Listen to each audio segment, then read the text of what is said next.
Veronika. Hi, Sebastian. Hi everyone, how are you doing? Sebastian, very good yourself.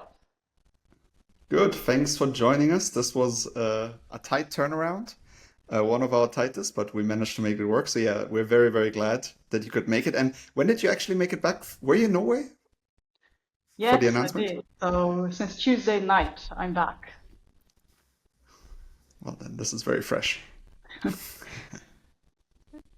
Okay, well, let's get started. I mean, it's such a milestone announcement. It was great that you did it in Norway during the very important day for them, the whole Longship Day. I was also in Norway actually then, but in Trondheim and not in Oslo, so I missed out on this one. To kick us off, I was wondering if you could share how long has it actually taken to get this agreement in place in Norway? Because we know that these things don't happen overnight. We'd be curious to know how long has the background work been? Very glad to share, and thanks for having me today. Great pleasure. It's very fresh coming back from Norway, and the impressions are still very fresh as well. It's a beautiful country that I haven't had the chance before to visit outside of Oslo, and also seeing all the CCS activities already happening in Norway. So my pleasure to be here. And on your first question, Eva, it's been, I think, over 3 years, maybe even up to 4 years that we have been starting to engage between Norway and Switzerland. I would say for a legally binding agreement, that is not a very long time, but I think we on purpose also took some time before finishing it to take along the private sector in both of our countries while we were developing the framework to make sure it is fit for purpose, to get their input in this and to finally launch the agreement together with pilot activities this week as well. Hmm. And I was wondering why Norway? There's obviously the storage aspect, right? And it seems also in the press release a very big aspect is the focus on we don't have storage in Switzerland, at least for now, or not enough, and we need to bring it somewhere. But I was curious, there are a lot of countries, right, that this could have been with. So how come Norway ended up being the chosen one? Well, if you look at Norway, I mean, their experience in storage of CO2, as you're saying, is unprecedented by anyone else. But it's not just that, I would say. I think it's really the pioneering spirit that Norway brings to the table, combined with Swiss innovation. I think that's what met and what probably made it the first of such cooperations, which I hope that both of our countries will be engaged in with many more partners over the next few years. And So I heard from you, Veronika, that you mentioned you took some more time to bring along the private sector. And that was one topic where I wanted to dig a bit deeper because oftentimes we hear when we talk about Article 6 markets that, compared to 6.2, it's 6.4 that tends to be where the private sector gets involved. And oftentimes it's even defined in some places in a way that 6.2 is all about government to government activity and doesn't have much impact on private sector or much relevance for private sector. Like, don't think about it. Focus on 6.4, the privacy agreement creating mechanism, because that's where the private sector action actually is taking place. Now we're looking at the agreement and we're looking at the pilots, and clearly you've brought along the private sector. So what's the thinking behind it? Like, how do you think about it in terms of private sector involvement, 6.2 versus 6.4? For us, really, they are very much alike in their setup, at least for the national setup in Switzerland. It will ultimately always be the private sector who will be purchasing the largest part, at least, of certificates, even if it is for the Swiss target. And really the difference is just that the 6.4 mechanism is a multilateral scheme, whereas the 6.2 allows for bilateral frameworks, a bilateral setting to go forward. And we as Switzerland, we've chosen to go this path of the bilateral schemes because it is quicker. So certainly already now in operation with several countries and now hopefully with Norway very soon, we gain a few years before the multilateral system is still being set up and finalized. But we as Switzerland, we intend to use both in the future. And international setup is the very same way, is a national law that obliges private sector to be purchasing certificates from the international level. And because one thing that I worry about with 6.2, and I think I'm not the only one, is that because it's bilateral, you say it's basically we could do it faster, right? But it also, the flexibility that it allows could also mean that, agreements are struck for things that are probably not as high quality as what we're looking at here. And so, whereas 6.4, at least in future, there will be, it will be preset, and at least in terms of standards and methodologies, what will be used. So, how do you see these two mechanisms in that regard? Like in this case, I guess you had to make the right choices in terms of partners to make sure that it fits your quality bar. Is that something that you think is replicable, or is 6.4 maybe better for governments because it will be preset? But actually, even, turn it around. I think we've got an opportunity to set a very high bar through bilateral cooperations, hopefully inspiring a high level of standard also for multilateral scheme. That first, and secondly, there's so many new aspects for governments in these mechanisms on the table. If you want to get it right in a multilateral scheme where revising it is a lengthy process, we will all strongly benefit from, early activities and concrete lessons learned from at least a few countries across the globe to get it right, as good as possible in the first place under the multilateral regime. So in this case, you have this comprehensive agreement, and you have the pilots, right? So what is the thinking? I think it's super interesting that you went for the pilot first, and we're talking about relatively small amounts. Like, is the plan that you start here and you kind of ramp it up going forwards? Can you maybe share a bit more on that front? So the agreement we have signed with Norway is a general agreement, sets a framework conditions for cooperation for CO2 storage as well as trade of CDR certificates. It has no end date. It doesn't limit volumes or the number of activities. So really the agreement is there meant for the long term and to let this cooperation to scale. However, the agreement also, takes into account that we all need to still learn in this exercise. So it embraces a very step-by-step approach how it will be implemented. Each and every activity, when it comes to certificates, needs to be authorized from both government sides. And the very first step we've taken now is that we intend to authorize these pilot activities, which, as you say, are very symbolic in their volume, but have brought already a lot of lessons learned. If I just speak to our side, for these trades and what we need to do also in national frameworks to be fit for these trades on the side of Switzerland, I guess the same for Norway. So the agreement allows, for large-scale long-term cooperation, and we're now going to, step by step getting into that cooperation with our partner. I heard because I'm a big believer that a lot of the future carbon removal potential resides in the global south. I think no surprises here. And I know that Switzerland, I guess, believes that too, because you've struck many agreements, Article 6 agreements, more than any other country with countries in the global south. And I've heard a couple of kind of critical voices or upset voices who saw this agreement and they were basically like, yeah, this is great, but why with Norway? Like, why was this not done immediately with, I don't know, Bolivia, Brazil, Kenya, whatever, right?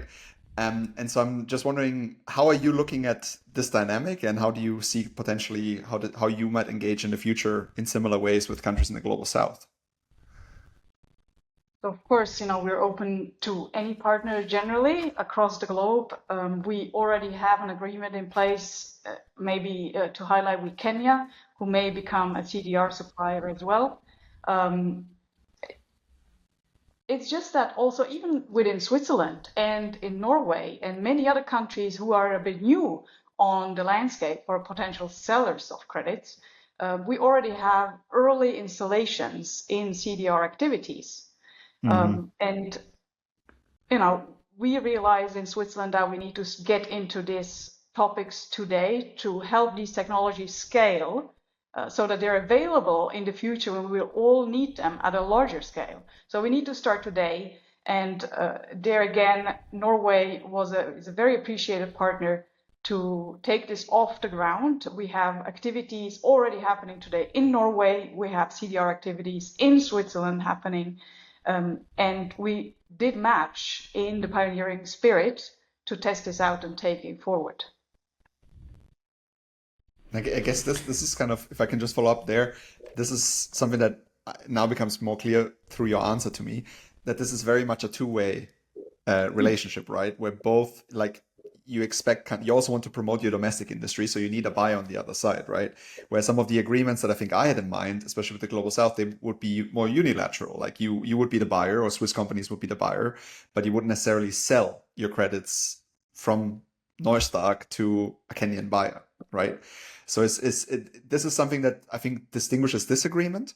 Do you think that this will be important also for future agreements that you're making, or can you also envision kind of doing more unilateral agreements that are more focused on, buying versus also exporting? So you're right in general terms, but just that all of our Article 6 agreement go both ways. The transfers can be also for any reductions or removal achieved in Switzerland. It's just not very likely in many of the circumstances. Whereas, as you're saying, of course, yes, with Norway, this is something we want to test out. Neither Norway nor Switzerland, I believe, in our history have ever sold a ton to international carbon market. So this is very new territory, and this is why we're having these pilot activities, hearing clear, such interest from our industry, I believe, in both our countries. This will require, national strategies, how to handle this, domestic laws and regulations, on what basis you're taking decisions to authorize such tons. So this is very new territory, and that is what we're interested to find out through these pilot activities and scaling. What is very clear to us that in the future we will need such a market. Certainly we as Switzerland have a larger demand. If you run the numbers, by 2050 we have larger demand of CDR than we can produce within the country, given the limited storage potential in Switzerland. It makes no sense to install CDR installations in our country, then transport the CO2 across Europe in long distances. So the long-term situation is very clear. We will need such a market. And at the same time, also, we have that industry already in the country, and we want this industry to grow. In these early days, we can help, through such markets, through such cooperation, for these installations and companies to grow within Switzerland, outside of Switzerland, and the long term will need both of it. I wanted to follow up on something you mentioned a little bit before when you talk about pilots, and you said these are small volumes, it's more symbolic, and it's to learn all the lessons, and obviously for being able to scale it up in the future. I'm sure that even by this time there are already some lessons learned. So I'd be curious to hear some examples, maybe even some elements that could be useful if there are among the listeners people from other governments who are looking into this. Absolutely. Already now, the joint journey with Norway has been extremely rewarding. So just a matter of fact, to test out whether there's interest in the private sector to participate, in a state-recognized market in CDR, is a lesson learned. And the answer has been quite overwhelming. When 1 year ago, the ministers of Norway and Switzerland signed a memorandum of understanding and invited for such pilot activities with the participation of the private sector, the response was overwhelming. So this week, it was over a dozen companies just within 1 year, setting up commercial deals in these symbolic, yet, just very quick pilot cooperation activities under the agreement. So that is already the first lesson learned. The appetite is there, and also to work with the governments to help build that market. As said, there's many new questions, particularly for the regulators in this. And I think, we're very much looking forward to now implementing these pilots, which will bring even more of these lessons learned. How does this need to be set up, to provide, the necessary investment security for these investments and commercial deals to go forward? How can we build up a national strategy? How to engage in these carbon markets? All things that maybe other countries, as you say, in the Global South, have got much more experience with because they've been participating in carbon markets for quite a while. It is new to Switzerland, and we're looking forward to learn some lessons here. One question that I have there is, on the 2nd of July, 2040 target is going to come out. We expect that the European Union is essentially going to make international credits a thing, right, for achieving its own climate target. And so this, what you're doing here with Norway, in some ways could become kind of, one of the first examples of these kinds of agreements that might become way more in the near future. And so if you think about how European countries could approach finding appropriate partners for this in a future where there will be much more talk about international credits, about Article 6, what would you advise to European governments, whether it's Germany, France, or whichever country, on how to go about this, how to go about finding the right partners for these Article 6 agreements? Certainly, I don't think I'm in the right spot to give this advice to, to the EU how to go about this. I think from our experience, you need a strong partnership with a country going forward, particularly if it's something new. And it's certainly in our case, we've benefited in reaching out to partners very early, building these cooperations, be it now with Norway or with the other Article 6 partners. We started discussions when we actually didn't know ourselves yet how exactly we should be implementing Article 6. So it was a joint learning process where both sides, highlighted what aspects are really central to them to make this a fair partnership that benefits both sides. And that for us has been certainly very helpful. I hope that the rest of the world can also benefit from what we've already brought to the table.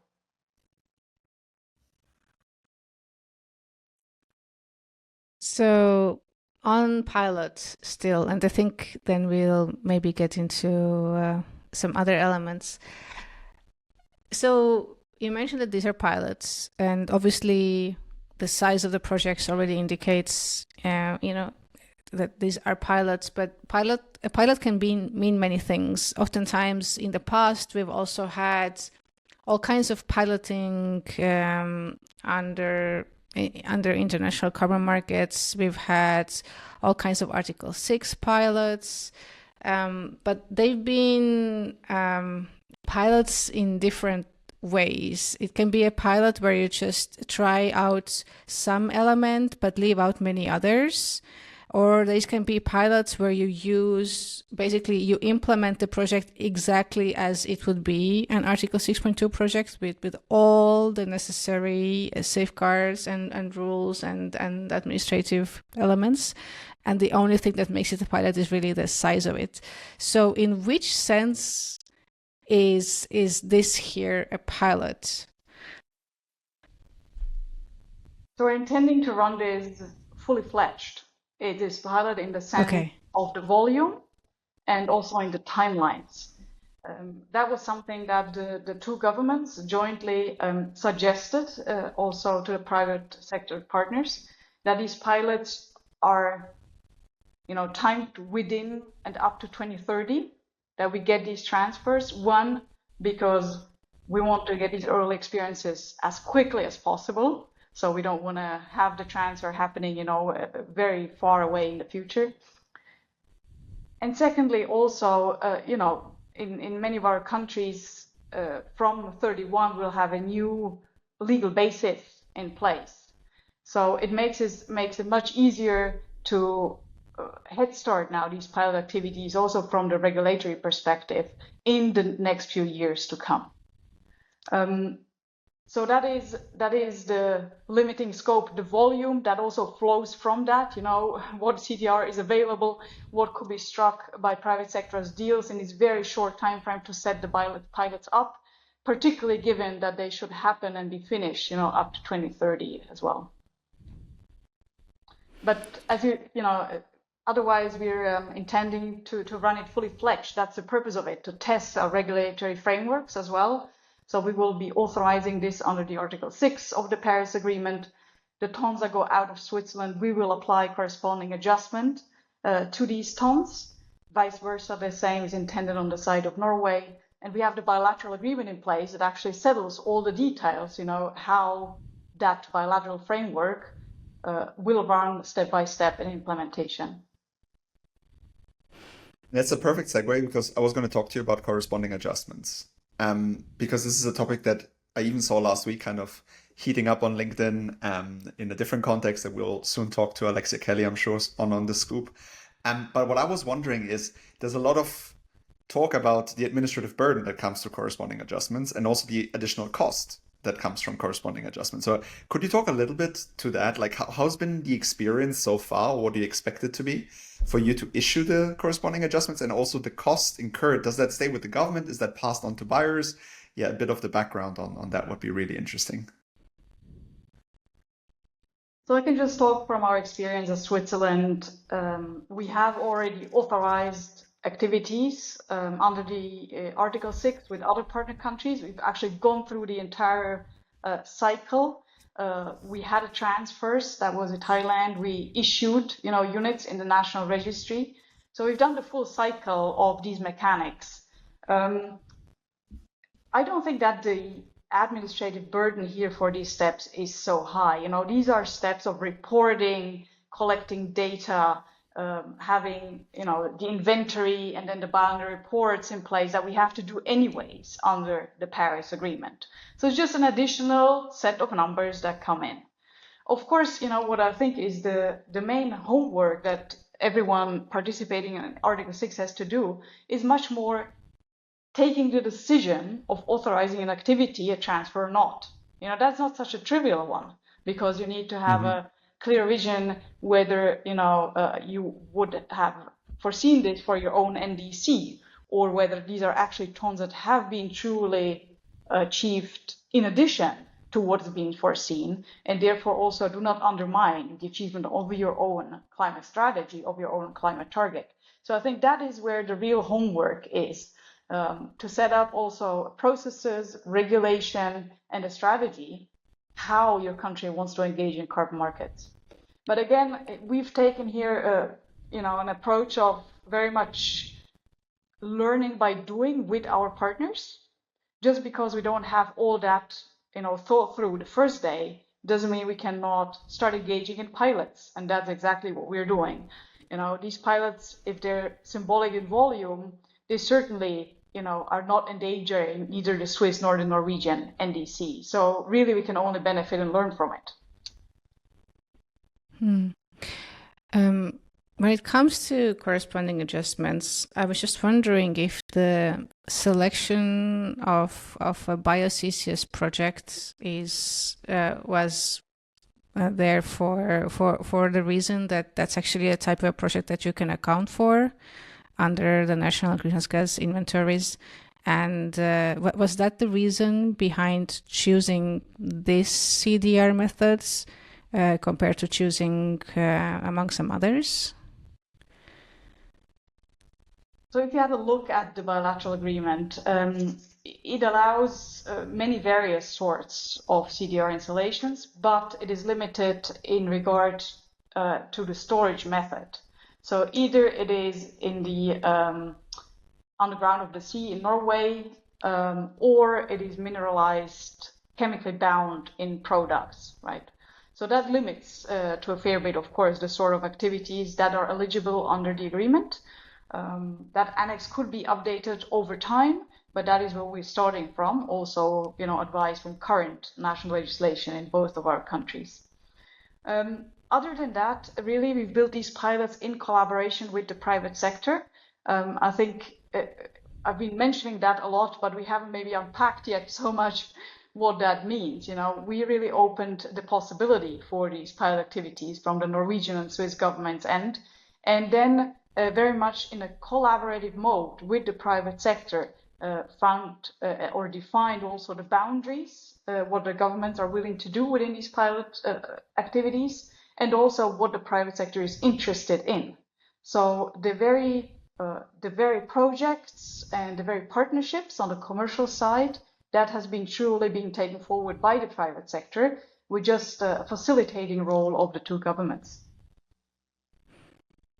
So basically, you set the framework, you establish that these are the types of activities we can support, and then you let. But how did you narrow down the scope to these specific activities? Because obviously there are many others that come to mind as well. And because I'm still wondering if there is a link also because of more straightforward carbon accounting, more compatible with the national accounting compared to with some other novel, durable CDR methods. Governments have, reached out broadly to actors in the two countries, inviting for these pilot activities, and then really not everyone in the two countries has shown interest. It was the one who actually now followed through with the commercial deals and engagement. So again, we have facilitated, these pilots, but the decision was between the private partners. As said, there is no other limits from the two governments' end. We will look at each and every activity. We need to authorize each and every activity under the bilateral agreement, but the ones suggested here by the private sector, have fulfilled all the requirements on the table. So this is what we go forward with. And one question that in the comments on the live, what seems to come up is also around transparency. Basically, how are you gonna share learnings, but also, I guess, make these transactions as transparent as possible? So can you maybe share a little bit on what's the plan on that front, so that, to increase accountability, but also for others to learn, I guess, from what's happening here? Certainly that is something we aim for jointly with Norway, and I believe also with the private sector partners, to get the most learnings out of this as possible. So of course there will be the transparency that is but that we're even obliged to under the Paris Agreement, So we will make, the authorization statements will be public and submitted to the Paris Agreement.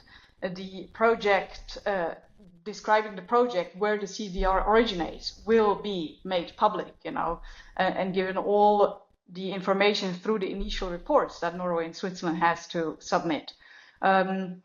Then again, of course, when the transfers happen, this is very openly registered under the Paris Agreement and the national frameworks. So I think we certainly will live up to the full, even mandatory transparency. We're very interested to beyond that, sharing experience and lessons learned. That's the entire point of these activities. How exactly this will go forward,